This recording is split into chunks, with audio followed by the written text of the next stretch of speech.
We're here at Cafe Imports in Minneapolis.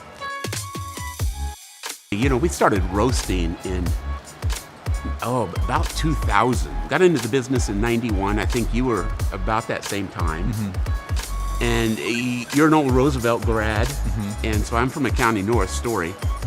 And you were the first company to reach out to us to buy green coffee, and we just kind of started a relationship there, and it's been a lot of years, a couple decades. Right.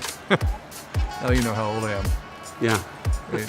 Yeah, I grew up in Des Moines. I went to Roosevelt, like you said. I went to the University of Iowa for a couple of years, ended up in Minneapolis.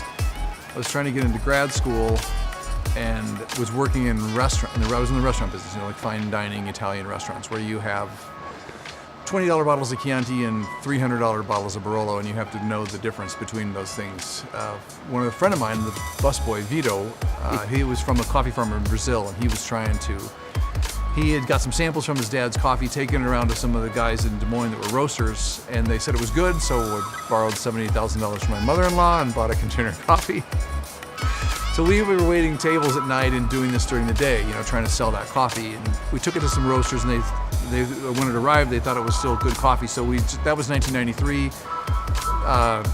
Trying to learn the green coffee business by day and waiting tables at night for about 8 years. I had to keep doing that as we just kind of grew. But it was really, I think it was kind of good timing because the specialty coffee business had started to take off. In 1993, Caribou opened up here. Yep.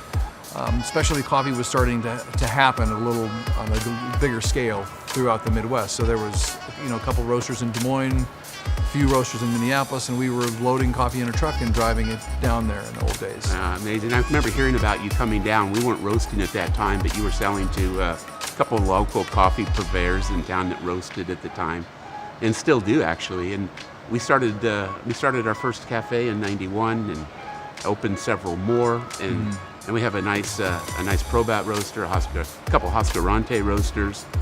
We don't have an institutional following. We're not a large roaster. We're a mom and pop roaster for the most part.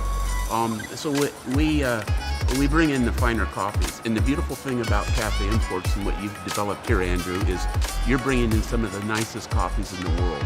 No, that's sort of the territory we work in, is the high-end specialty.